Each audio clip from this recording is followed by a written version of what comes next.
Assalamualaikum warahmatullahi wabarakatuh. Selamat sore, selamat berjumpa kembali di channel Resume Fundamental Saham yang mengulik atau menganalisa emiten-emiten yang ada di Bursa Efek Indonesia. Jadi batasan kita baru di Bursa Efek Indonesia ya.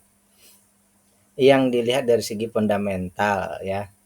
Jadi istilahnya meskipun banyak yang mengatakan bahwa fundamental is dead ya atau dan lain-lain, tidak masalah bahwasanya untuk jangka panjang harga itu selalu mengikuti fundamentalnya, bahwa perusahaan yang baik tentu saja akan dihargai baik juga oleh investor seperti itu ya. Oke, disclaimer dulu bahwa analisa ini adalah bahan pemikiran tambahan, bukan perintah untuk melakukan aksi baik beli atau jual, tapi hanya sebagai bahan pembanding atau bahan edukasi. Analisa kita ini juga bukan untuk trading jangka pendek. Kalau trading swing atau jangka panjang bisa, ataupun untuk investasi di masa depan juga bisa. Tapi lebih kepada investasi ya untuk beberapa waktu. Mungkin tidak juga bisa kita hold selamanya, tapi paling tidak untuk jangka yang lebih lama, mungkin setahun 2 tahun lebih, seperti itu ya. Kemudian juga bahwa pembahasan kita ini bukan untuk melebih-lebihkan ataupun menjelek-jelekkan sebuah emiten, tetapi pembahasan kita ini mendasarkan kepada data. Jadi kita menilainya berdasarkan data, bukan mendasarkan kepada asumsi-asumsi kita saja ya. Oke. Kemudian saya juga sudah membuat playlist yang saya letakkan di deskripsi linknya ya. Jadi kalau mau mengecek emiten-emiten yang sudah saya bahas di triwulan 1 bisa klik di situ. Kemudian juga playlist di triwulan sebelumnya juga ada kalau mau melihat kembali ke yang sebelum-sebelumnya. Selanjutnya ini SAMF Saraswati Anugrah Makmur ya. Dari data ini kita dapatkan bahwa ada fluktuatif ya, growth company-nya fluktuatif 32, 39, 36. Ini berarti naik tapi naiknya masih di sekitaran 30-an ya. Dan 2022 32, 2023 ini naik 20%, 2024 ini turun 6%. Kemudian di triwulan 1 di sini terbaca turun 20% ya. Tapi kan ini baru triwulan 1 ya. Jadi kita masih melihat untuk perkembangan selanjutnya. Kemudian untuk growth company-nya atau tadi growth valuasinya ya, ini tadi growth company, ini growth valuasinya ada penurunan juga ya dari segi growth valuasinya 26, 25, 19 ya. Namun dari situ tetap saja dia masih dalam kategori perusahaan untungnya besar ya, fast grower. Ini yang berikutnya PBB 2,17 tidak kita jadikan target ya, karena growth company tadi kita tidak punya target, jadi kita mengiring perkembangannya saja. Namun kita tidak punya diskon untuk saham ini ya, kita malah harus menambah 12%. Jadi kita tidak dapat diskon tapi kita menambah 12% kalau beli sekarang. Jadi beli di harga 328, ini kita harus menambah dari yang seharusnya 293 itu sekitar 12%. Jadi di sini secara perusahaan oke, tapi untuk masuk sekarang mungkin belum saat yang tepat ya. Untuk dividen ini karena belum ROPS-nya belum ya untuk 2024. Ini tanggal 26 bulan Mei nanti ya. Kita masih memakai di 2003 ini sekitar 103%. Jadi proyeksi nanti di sekitar 30-an. Ini kalau misalnya masih di triwulan 1 ini terjadi penurunan nanti ya di 30 rupiah ya, setara 9%. Jadi untuk dividennya ini kalau masih memakai yang ini berarti besar ya, tetapi ada penurunan seperti itu. Dividen payout ratio-nya besar, dividennya pun besar, tetapi dari segi nanti ya jumlahnya tetap terjadi penurunan seperti itu ya. Untuk free cash flow-nya 29% aman, aset lancar 197, hutang 5185, retail hanya 15%, dan saham yang di bursa pun hanya 15%. Jadi di sini ya secara perusahaan, secara ketahanan perusahaan oke, tidak ada masalah. Berarti di sini simpulan opini kita bahwa hanya satu saja valuasinya yang ya.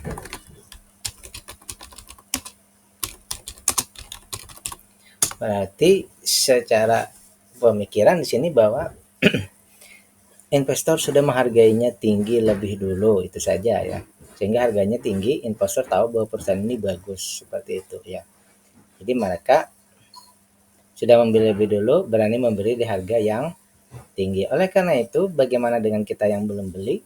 Kalau kita yang belum beli, mungkin kita menunggu harga turun ke sekitar sini ya, di bawah ini ya. 292. Ke sekitar harga itu ya. Bahkan harga sekarang pun dia sebenarnya oke ya. Sorry, tidak. Kalau di harga sekarang kan kita tidak dapat diskon ya. Tetap di bawah harga ini ya. Nah, seperti itu baru kita dapat apa tadi? Divaluasi wajarnya ya. Dan di sini kita tidak dapat diskon, minimal tidak dapat diskon ya. Jangan melebihi dari harga maksimalnya, seperti itu. Jadi untuk sum up seperti itu ya, menunggu harganya membaik dalam artian turun dulu ke valuasi wajar ya. Selanjutnya ADES, Akasha Wira International Tbk. Dari segi growth company-nya 61, 67, 89, 919. Ini selalu meningkat. Ini berarti ya perusahaannya growth ya. Company-nya growth. Kemudian untuk valuasinya 22, 21, 23, 22 ini berarti dia stabil ya, stabil di fast grower, untungnya besar ya, untungnya sangat besar. Keuntungan selalu meningkat ya tiap tahun, tapi juga dibarengi juga dengan meningkatnya dengan stabilnya net profitnya ya, seperti itu. Perlu dicek juga di sini bahwa ternyata asing di sini 92%-an. Nah, ternyata di perusahaan ini asing menguasai ya. Lokal hanya 7,6%, seperti itu.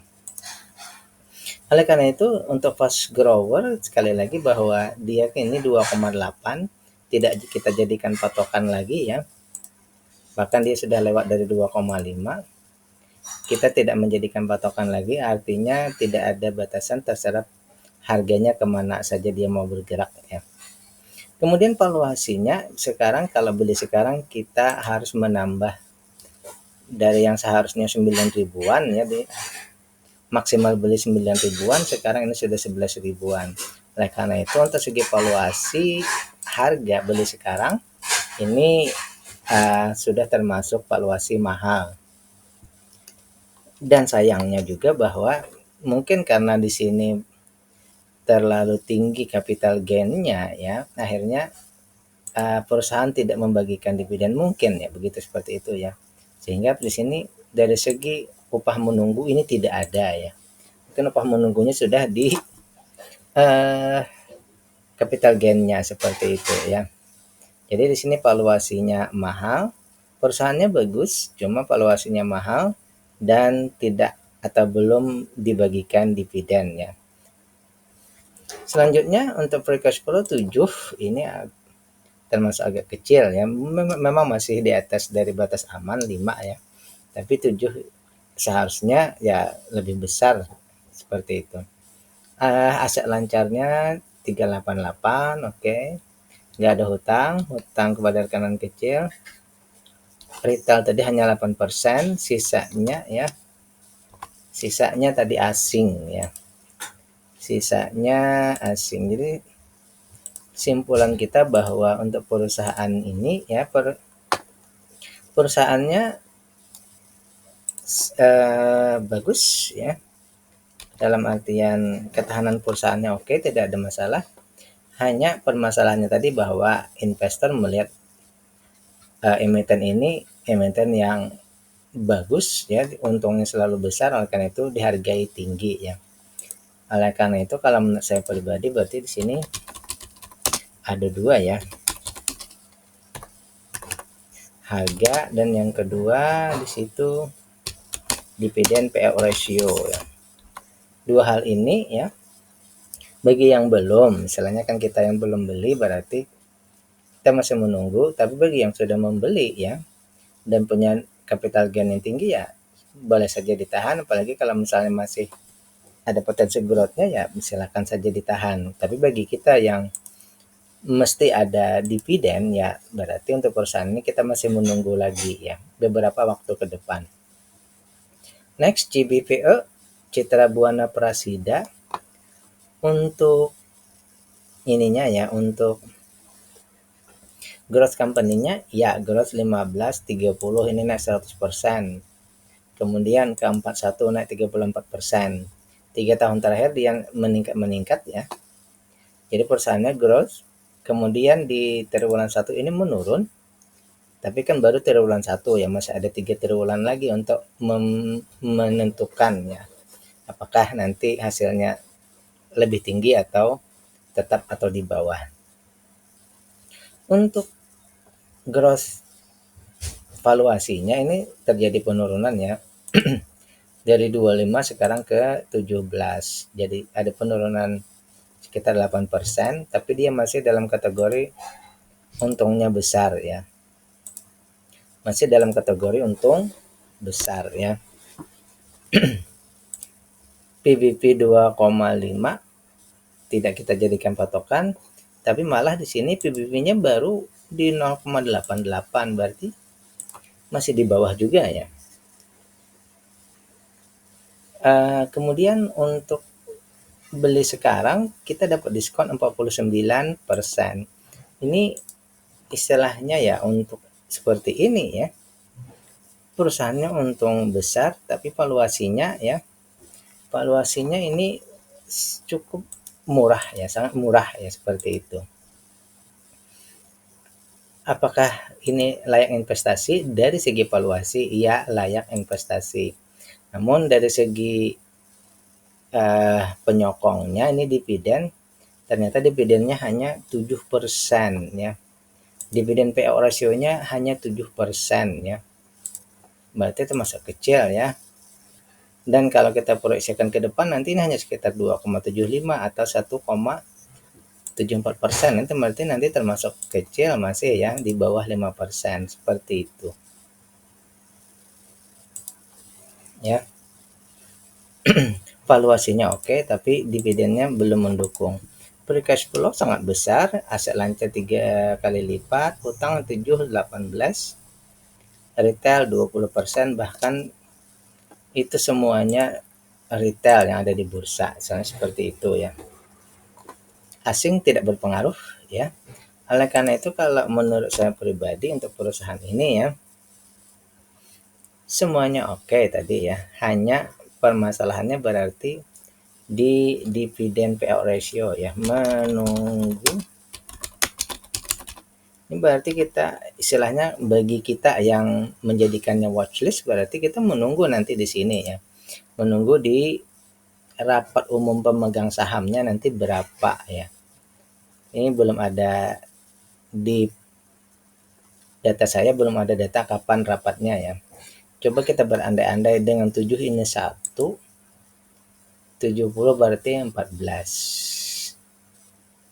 Kita coba sekitar 40 dulu ya. 40% itu 7 sudah bisa ya. Pada sekitar 30%-an mungkin sudah oke ya. Ya, di 30% saja sudah oke ya. Jadi mungkin kita mengharapkan nanti ya ada kebijakan dari manajemen di sini ada ya kebijakannya nanti ya dividen payout ratio-nya itu sekitar 30% ya, jadinya nanti sekitar 5% lebih. Itu akan membantu ya, akan membantu kita dalam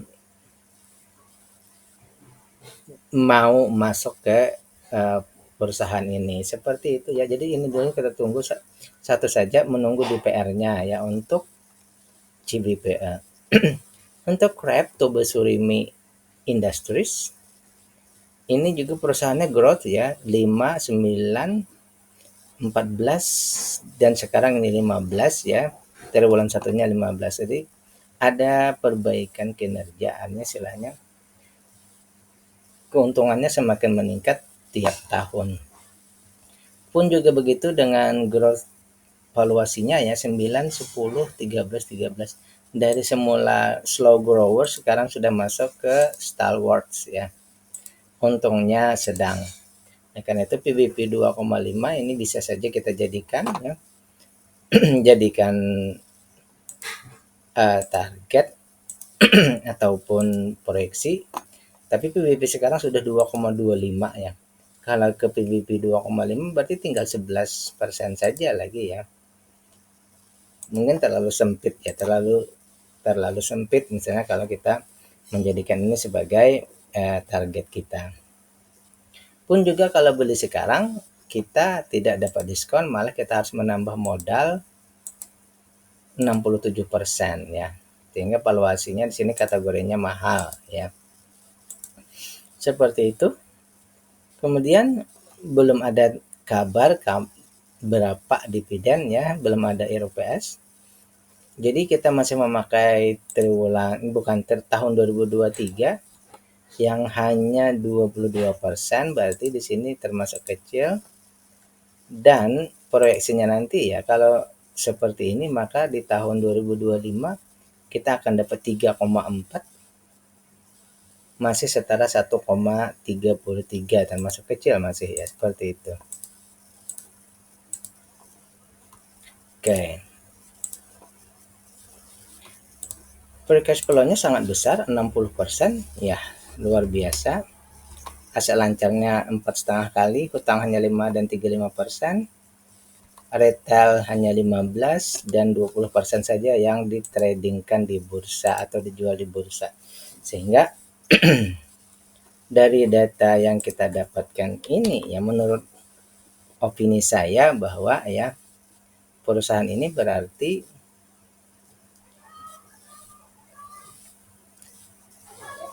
pertama harga ya nih ya, karena valuasinya mahal berarti harganya sudah ketinggian. Yang kedua, dividen payout ratio-nya juga harus turun ya. Kenapa? Karena bukan turun, harus meningkat ya, karena tadi hanya di 1%, 22% saja di 1% saja ya. Jadi kali 5 nih hampir, kalau mau 5% mungkin hampir 100% ya. Oleh karena itu ada dua yang ditunggu tadi ya. Yang pertama, harganya turun ke, kita tidak mengharapkan di valuasi wajar, tapi di sini ya valuasi murah ya. Jadi misal harganya turun ke 122 misal ya, valuasinya murah tapi dividennya tetap kecil ya. Berarti yang satunya lagi dividennya misalnya 50%, sudah bisa jadi dua ya, tidak mungkin satu.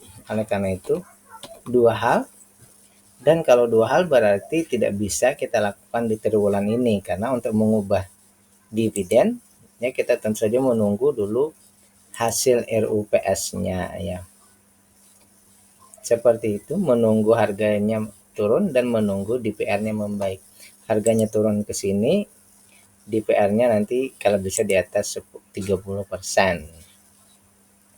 Next, CTBN, Citra Tubindo ya. Ini peningkatan growth company-nya bagus ya, dari minus 2022 lalu 359, 529, sekarang naik lagi 779. Ini peningkatan luar biasa ya. Peningkatan luar biasa CTBN-nya ya. Kemudian dari segi growth-nya juga terjadi peningkatan 21120, kemudian 26. Dia masuk kategori fast grower, untungnya besar. Kenapa? Karena memang di atas 20% kan. Jadi dia termasuk perusahaan yang untung besar. PBP 2,5 tidak kita jadikan patokan. Namun sekarang PBP-nya baru 1,1 ya, berarti dia termasuk masih valuasinya valuasi wajar ya. Kalau beli sekarang kita dapat diskon 57%, berarti dia termasuk murah. Berarti untuk perusahaan ini, untuk emiten ini berarti dia secara valuasi layak untuk invest ya. Layak untuk kita investasi dari segi valuasi ya. Itu yang pertama. Untuk dividen ya, untuk penyokongnya masalahnya di sini ya, seperti biasa perusahaan yang untung besar di sini ada beberapa yang tidak membagikan atau belum membagikan dividen, termasuk CTBN ini terbaca belum membagikan dividen ya. Bagi investor ini mungkin ya hal yang perlu diperhatikan lebih lanjut ya. Jadi di sini untuk valuasi layak invest tapi penyokongnya tidak mendukung. Free cash flow 28, aset lancar 3 kali lipat, hutang 4 dan 41%, retail hanya 11%. Oke, jadi secara ketahanan perusahaan oke. Untuk saham ini semuanya ada di bursa. Semuanya bisa diperjualbelikan ya, tanpa mesti harus menunggu mengubah ke script plus dulu ya. Oleh karena itu kalau dari data ini ya, berarti bahwa satu saja lagi yang kita tunggu untuk perusahaan ini, adanya kebijakan, perubahan kebijakan bahwa mereka membagikan dividen. Mungkin saja alasan misal emiten bahwa kita harus mengembangkan perusahaan dulu ya, misal, sehingga kita tidak membagikan dividen misal. Bagi beberapa investor itu tidak masalah, tapi bagi kita investor yang cermat istilahnya kan seperti itu, bahwa dividen itu bukti bahwa uangnya ada. Dividen itu bukti bahwa perusahaan juga peduli dengan pemilik modal. Kalau tidak membagikan ya berarti mereka tidak, istilahnya belum terlalu peduli dengan investor ya. Karena pengendali ataupun manajemen itu bisa saja mendapatkan dari hal yang lain, misalnya ada dari upah ataupun dari segi remunerasi lainnya. Kalau investor lainnya kan kalau tidak terlibat langsung tidak akan dapat apa-apa. Oleh karena itu kalau menurut saya ya seperti ini. Oleh karena itu coba kita buat simulasi dulu ya, simulasi misalnya di 30% itu sudah 7% ya, sebenarnya 30% itu sudah 7%. 25 mungkin sudah cukup ya, 25 saja sudah 5%, seperti itu ya. Jadi di sini kita hanya menunggu satu hal saja lagi dari emitennya. Tapi ada efek bersifat ekuitas dalam pemantauan. Coba kita cek dulu ya, apakah ini masih ada atau sudah dihapus. Oke, cek sebentar ya. Masih ya, efek bersifat ekuitas dalam pemantauan ini masih berlaku sampai saat ini. Jadi kalau menurut saya pribadi ya, hemat saya ya, kalau sebagus apapun emiten, kalau masih ada anotasi ini ya, mungkin kita perlu menghindari dulu seperti itu ya. Oke, CTBN next, DSNG Dharma Satya Nusantara. Dari segi growth company-nya ini fluktuatif ya. Naik ke 68, 62%, naik lagi ke 113, 65%, turun 30%, naik lagi 36. Sekarang ini di triwulan 1 dia naik lagi ya. Seperti itu. Nanti EURPS-nya tanggal 5 bulan Juni ya. Jadi masih lama ya. Oke, selanjutnya ini tadi fluktuatif ya, tapi sekarang ini berada di atas lagi. Untuk di sini ya, untuk gross valuasinya terjadi peningkatan di 1273, berarti dia termasuk dalam kategori untungnya standar. Untungnya standar ya. Oleh karena itu target misalnya di PBB 2,5 ini ya bisa saja kita trigger di sekitar 2380 ya. Di harga sekarang berarti PBB-nya 0,83, berarti ada potensi untuk kita tidak coba kita lihat dulu. Coba kita sini. Ada potensi untuk multi bagger ya di 200%. Ya seperti itu. Di PBB 2,5 maka ada potensi untuk multi bagger. Kemudian kalau beli sekarang kita dapat diskon 35% ya. Jadi secara valuasi untuk perusahaan yang untungnya sedang ya, perusahaan yang untungnya sedang itu 22 di sini 790, berarti di antara ini ya. Ini layak untuk investasi ya dari segi ini dulu ya. Kemudian dari segi penyokongnya ternyata dia baru membagikan 27%. Kalau menurut opini saya pribadi ini termasuk kecil ya.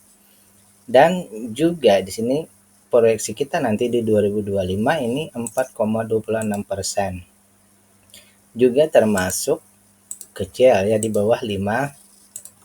Jadi 5%-nya siapa? Ini menurut pemikiran saya ya. 5% itu menurut pemikiran saya. Anda boleh membuat kriteria pribadi ya. Untuk free cash flow 11% ya. Oke. Standar.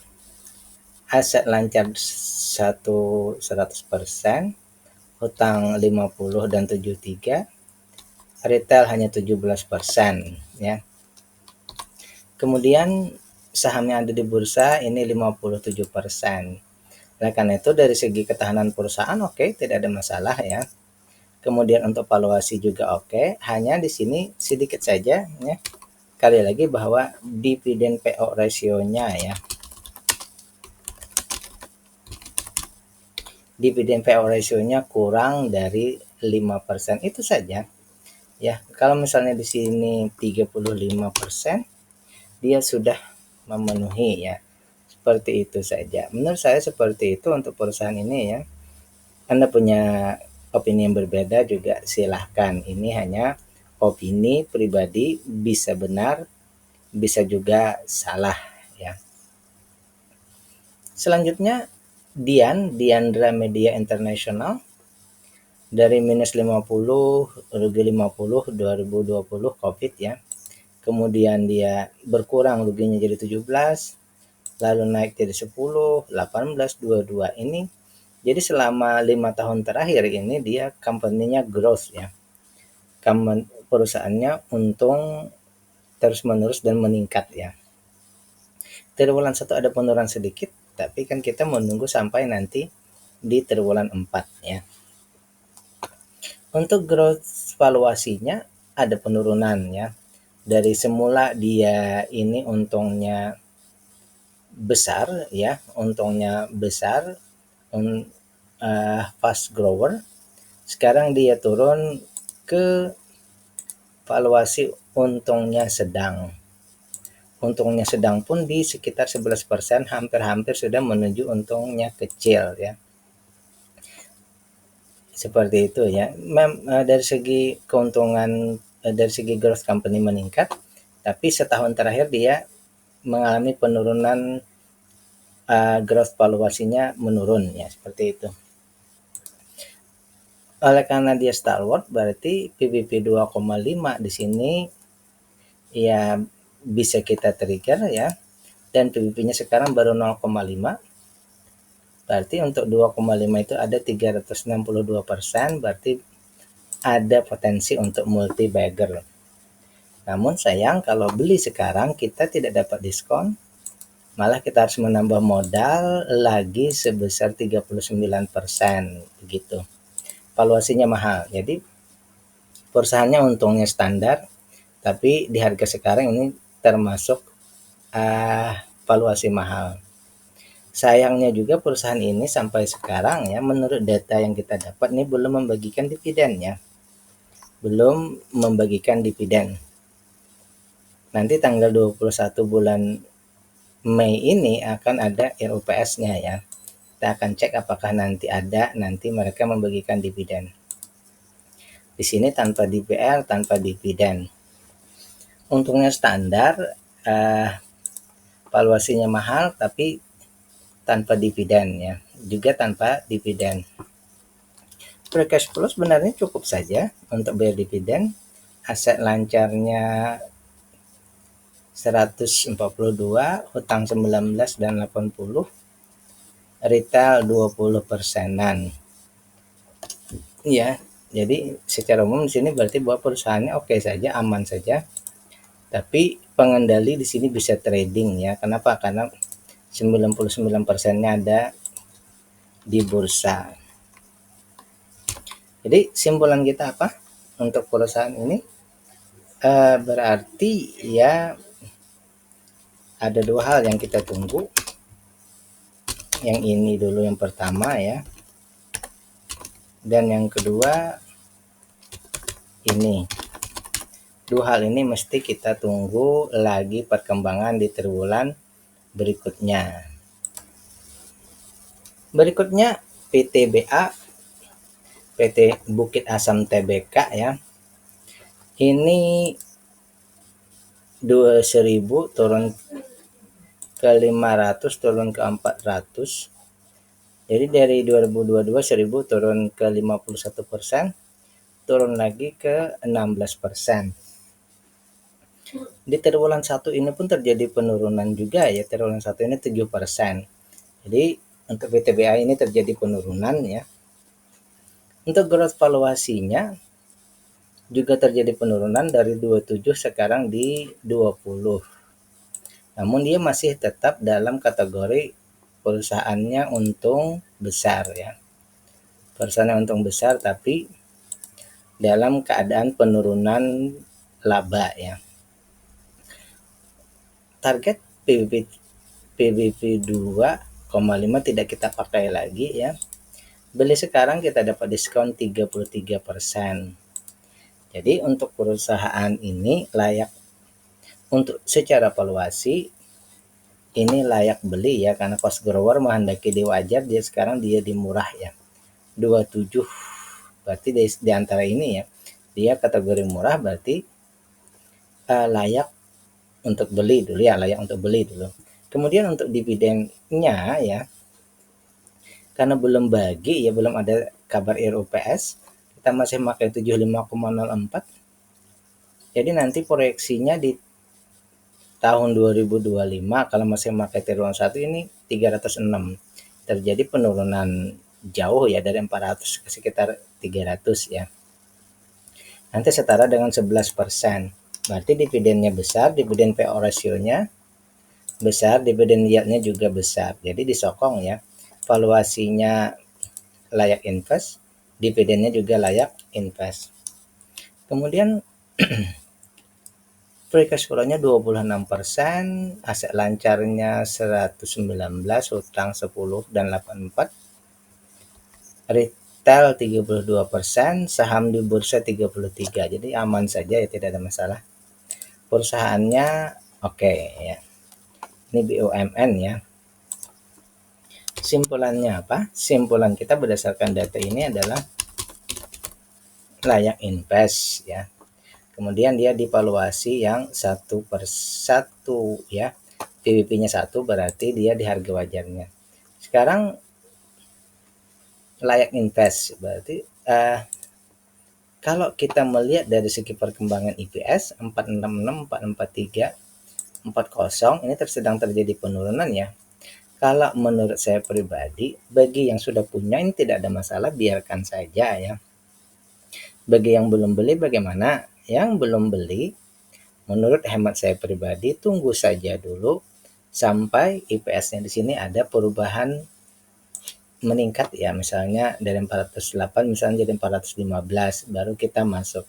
Bagi yang sudah punya bagaimana? Kalau mau menambah posisi juga, mau average down misal, maka sebaiknya sama ya, kita tunggu juga ada perbaikan IPS baru kita masuk. Mungkin seperti itu tekniknya ya, mungkin ya.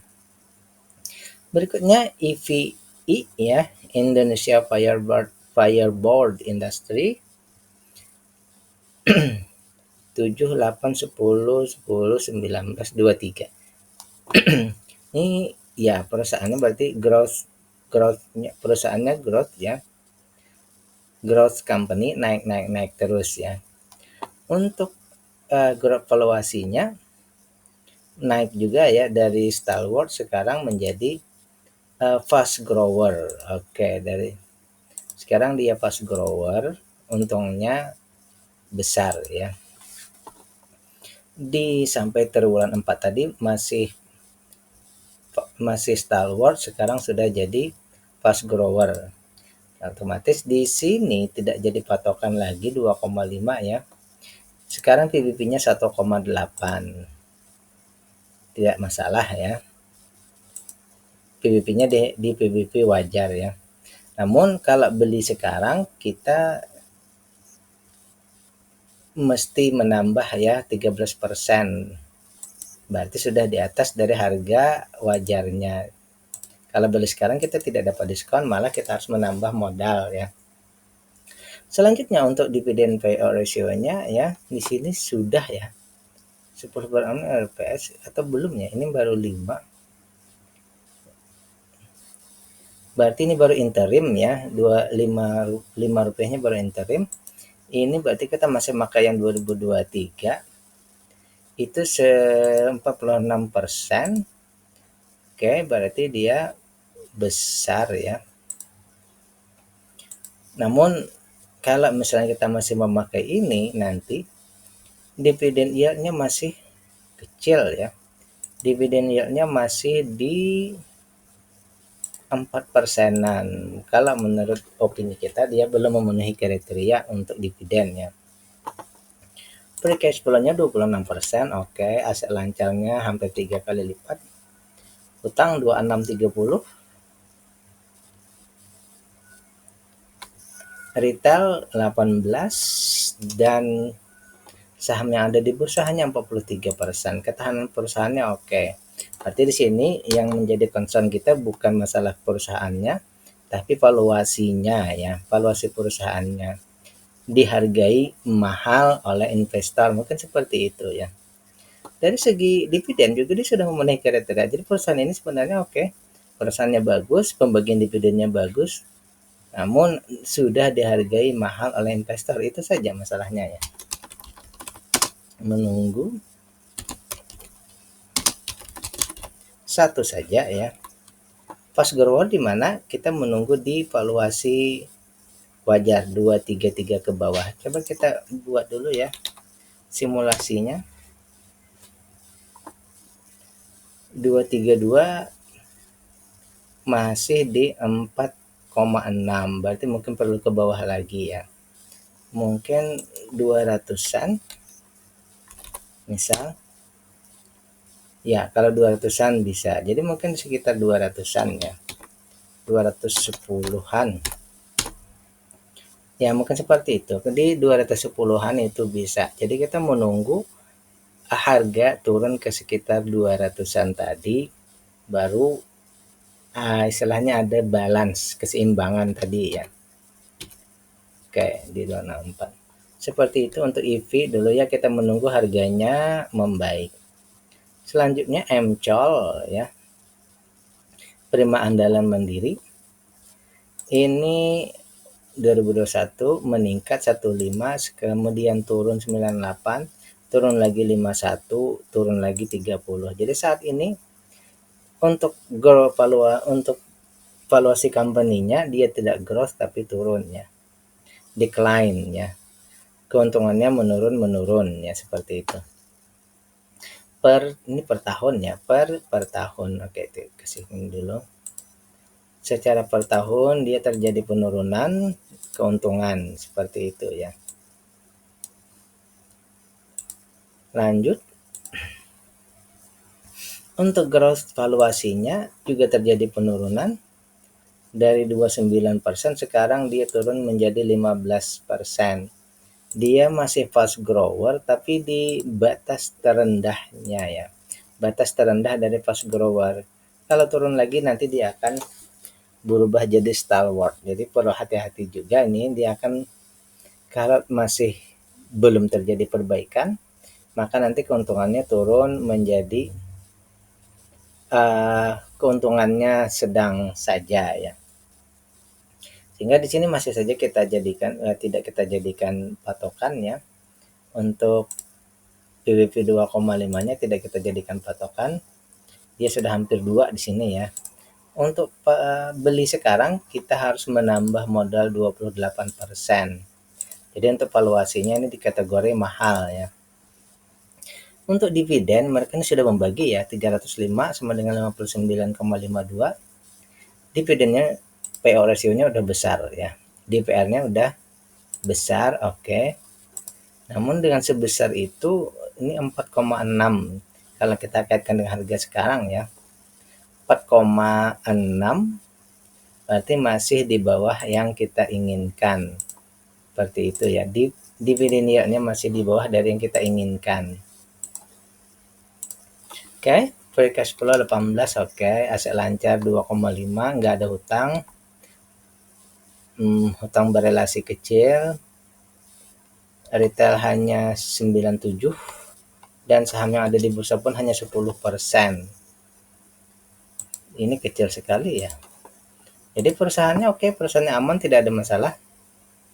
Hanya sekali lagi di sini bahwa perusahaan ya ini dihargai mahal ya. Mungkin mahalnya di sini kalau menurut analisa kitanya lebih kepada mahal penurunan kinerja ya. Valuasinya jadi mahal karena penurunan kinerja ya. Mungkin bukan dihargai mahal ya, tapi kinerjanya menurun sehingga harganya valuasinya menjadi mahal. Mungkin pemahaman saya seperti itu ya. Oleh karena itu kalau menurut saya pribadi di sini berarti menunggu satu saja ya, ini saja yang kita tunggu. Harganya turun menyesuaikan dengan valuasinya sehingga nanti terjadi keseimbangan. Jadi di sini mungkin analisa saya bahwa bukan karena peningkatan kinerja tapi penurunan kinerja sehingga valuasinya menjadi mahal, seperti itu. Next, Mika Mitra Keluarga Karya Sehat TBK 887265 naik lagi 82, sekarang 84, sempat menurun berarti ya. Kemudian di 2024 kinerjanya dikebut naik 25% ya. Sekarang ini mungkin berarti di saat-saat naiknya seperti itu ya. Untuk gross valuasi ini standar tetap di 17%-an. Dia masuk di kategori fast grower. Fast growernya di tengah-tengah ya, istilahnya di sekitar 18%-an. 17-an ya. Oleh karena itu 1224 2,5 ini tidak kita jadikan patokan karena PBP-nya sekarang sudah 5 kali ini ya. 2,5 ya, tapi sekarang ini malah dia sudah di 5 kali ya. Kalau beli sekarang pun ya, ini valuasinya sangat mahal sekali. 2 kali lipat ya, lebih mahal daripada seharusnya. Maksimal kita di 800, harga sekarang sudah 2.500. Jadi dia 2 kali lebih mahal ya daripada seharusnya harga kita beli. Namun di sisi lain di sini dividennya ya di 2023. Oh ini nanti ROPS-nya tanggal 4 bulan 6 ya. DPR-nya ini 51%. Ini sudah sangat peduli ya. Emiten sangat peduli dengan investor, tapi sebesar itu pun dengan valuasi yang mahal tadi akhirnya berimbas kepada dividen yield yang hanya jadinya 1% saja, sehingga dia termasuk dividennya kecil.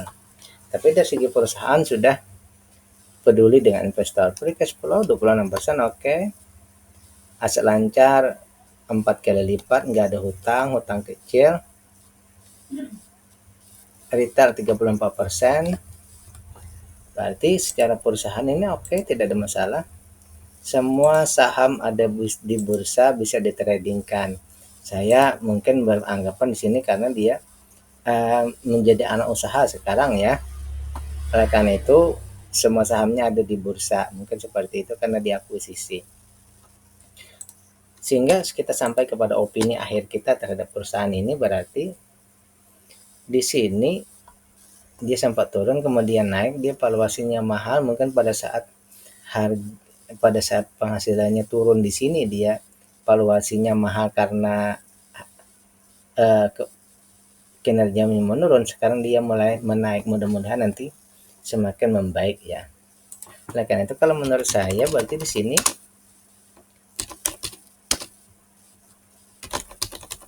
ini saja yang kita tunggu ke depannya.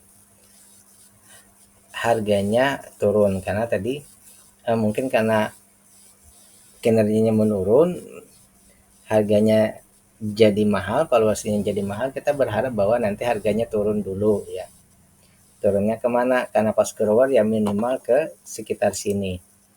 Di bawah 840 sini baru dia berada di equilibriumnya ya. Coba kita kasih misalnya dulu di sini berapa tadi? 800. Dividennya jadi besar. Berarti itu ya. Berarti di situ kuncinya berarti dia turun ke valuasi wajar dulu di sekitar sini ya, seperti itu. Untuk Mikapong ya, kita tidak bicara kapan masuk karena dia masih valuasinya mahal ya. Selanjutnya Omet, dari segi growth company-nya juga turun kemudian naik ya. Sempat di 2003 turun 9%, sekarang naik 23%. Dari harga sekarang pun di triwulan 1 dia naik 2% ya. Jadi company-nya kita bisa katakan mulai growth lagi ya. Untuk growth valuasinya juga meningkat ya dari 12 ke 13. Namun kategorinya di sini belum fast grower, dia masih stalwarts ya, masih kalau Star Wars ini ya, dia masih untungnya sedang, untungnya standar ya. Oleh karena itu 2,5 bisa kita jadikan target dulu ya. Sekarang valuasinya wajar, dia sekitar di 161. Berarti kalau misalnya di PBV 2,5, 48%. Tidak sampai bagger ya. Namun untuk valuasinya kita di sini ya, kalau beli sekarang kita tidak dapat diskon ya. Jadi untuk pembelian saat ini di harga sekarang kita tidak atau belum dapat diskon ya. Karena masih lebih tinggi dari 122, sekarang 158. Untuk DPR-nya ini dia memang masih memenuhi kriteria di 30 ya. Namun di 30%-nya ini ya nanti kita proyeksikan berarti baru 2,32%. Ini berarti belum memenuhi kriteria ya. Kriteria saya pribadi. Oke, seperti itu. Tinggal kita cek lagi di sini free cash flow-nya 15%. Oke, ini kita sedikit ke atas. Aset lancarnya 7 kali lipat, hutang 6, 15. Retail 14,9, saham ada di bursa pun hanya 15%. Jadi dapat disimpulkan bahwa dari segi ketahanan perusahaan ini bagus-bagus saja, aman saja, tidak ada masalah. Kemungkinan untuk bangkrut itu jauh. Hanya saja bahwa kali lagi dari data ini ya berarti valuasi mahalnya kemungkinan besar bukan karena harganya yang turun, bukan karena masalah harga, tapi memang investor menghargainya tinggi ya, mungkin seperti itu pemahamannya. Bukan karena masalah perusahaannya turun, tapi investor memang menghargainya tinggi ya. Oleh karena itu dari sini berarti kita menunggu harganya menunggu ya. Itu saja. Di PR-nya tidak ada masalah. Berarti di sini menunggu harga membaik artinya harganya turun. Ke valuasi di sini berarti saat ini tidak ada. Coba kita kasih ini dulu. Menunggu harganya turun ke valuasi sini. Sekitar di bawah 98 seperti ini ya. 97. Dia akan divaluasi murah. Itu pun dividennya masih kecil ya, berarti dua yang berarti dua tetap ya. Oke, jadi bukan hanya masalah harga di sini, tapi DPR dengan harga yang turun tadi ternyata DPR-nya pun harus perlu ditingkatkan seperti itu. Oke, demikian dulu pembahasan kita untuk kali ini. Yang kita bahas tadi OMED, Mika, MCOL, IV, PTBA, Dian, DSNG, CTBN, KRAP, CBPE, ADES, dan SAMF ya. Sekali lagi ini bukan perintah untuk melakukan aksi beli atau jual, ini adalah bahan pertimbangan tambahan ataupun edukasi. Billahi taufiq wal hidayah. Assalamualaikum warahmatullahi wabarakatuh.